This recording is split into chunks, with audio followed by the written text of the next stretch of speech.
بسم اللہ الرحمن الرحیم۔ میرے عزیز بھائیو، آج ہم جس فتنے کے دور میں جی رہے ہیں، اس میں ایمان کے بنیادی ستونوں پر حملے کیے جا رہے ہیں۔ ان ستونوں میں سب سے مضبوط ستون صحابہ کرام کا ہے۔ جو قرآن ہم تک پہنچا وہ انہی کے ذریعے پہنچا، جو دین ہم تک آیا وہ انہی کے ہاتھوں آیا۔ اگر صحابہ کرام پر انگلی اٹھائی جائے تو یاد رکھیے، بات صرف کسی شخصیت کے نہیں بلکہ قرآن، حدیث اور پورے دین کے بنیادی ذرائع پر حملہ ہے۔ اللہ جل شانہ کا فرمان ہے، مہاجرین و انصار میں سے پہلے سبقت کرنے والے اور وہ لوگ جو ان کے نقش قدم پر چلتے ہیں، اللہ ان سے راضی ہو گیا اور وہ اللہ سے راضی ہو گئے۔ بھلا جس سے اللہ راضی ہوں اس پر اعتراض کرنا کیا ایمان کی علامت ہو سکتی ہے؟ اللہ جل شانہ کا پاک فرمان ہے قرآن کریم میں صحابہ کرام کے بارے میں، یہی وہ لوگ ہیں جن کے لیے بھلائیاں ہیں اور یہی وہ لوگ ہیں جو فلاح پانے والے ہیں۔ سورہ توبہ۔ بھلا جن کے لیے بھلائیوں کا اور کامیابیوں کا وعدہ اللہ نے کیا ہو، کیا ایسے لوگوں پر الزام تراشی جائز ہو سکتی ہے؟ نبی اکرم صلی اللہ علیہ وسلم کا فرمان ہے، اصحابی کالنجوم بأیہم اقتدیتم اہتدیتم۔ میرے صحابہ ستاروں کی مانند ہیں، جس کی بھی پیروی کرو گے ہدایت پا جاؤ گے۔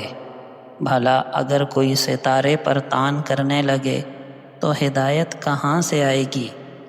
ایک بزرگ فرمایا کرتے تھے، جو شخص رسول اللہ صلی اللہ علیہ وسلم کے صحابہ کی توہین کرے وہ زندیق ہے۔ فرمایا جو شخص صحابہ میں سے کسی پر تان کرے اس کا دین میں کوئی حصہ نہیں۔ جو شخص ایک حرف بھی صحابہ کی شان میں کمی کا کہے ہم اس سے بری ہیں۔ علماء کا اجماع ہے کہ صحابہ کرام کا مقام بہت بلند ہے، ان پر اعتراض کرنے والا راہ حق سے بھٹک گیا۔ ہاں، صحابہ انسان تھے، نبی نہیں تھے، ان سے بشر ہونے کے ناطے لغزشیں ہو سکتی ہیں، اجتہادی خطائیں ہو سکتی ہیں، مگر اللہ پاک نے ان کی خطاؤں کو معاف کر دیا۔ تو کیا ہم اللہ سے بھی زیادہ سخت بنیں گے؟ قرآن کہتا ہے، لَقَدْ تَابَ اللَّهُ عَلَى النَّبِيِّ وَالْمُهَاجِرِينَ وَالْأَنصَارِ۔ اللہ تعالیٰ نے خصوصی توجہ فرمائی، مہربانی فرمائی نبی پر اور مہاجرین و انصار صحابہ پر۔ سورہ توبہ۔ آج کے جو فتنے کے داعی لوگ ہیں وہ صحابہ کرام پر انگلی اٹھا کر دراصل قرآن کو، سنت کو، حدیث کو اور دین کی بنیادوں کو مٹانا چاہتے ہیں۔ یہ شیطانی جال ہے تاکہ نئی نسل کو دین سے دور کیا جائے۔ نتیجہ، صحابہ کا اعتراض قرآن کا انکار ہے، نبی کی تربیت کا انکار ہے۔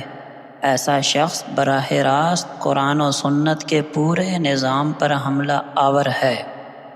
آج ضرورت اس بات کی ہے کہ ہم صحابہ کرام کی محبت کو اپنے دلوں میں زندہ کریں، ان کے نقش قدم پر چلیں۔ اگر دین کو محفوظ دیکھنا ہے تو صحابہ پر ایمان رکھنا ہوگا، ورنہ یاد رکھیے، صحابہ کو چھوڑنے والا کبھی قرآن پر نہیں چل سکتا۔ اللہ پاک ہمیں ان مقدس ہستیوں کی اتباع کی توفیق عطا فرمائے۔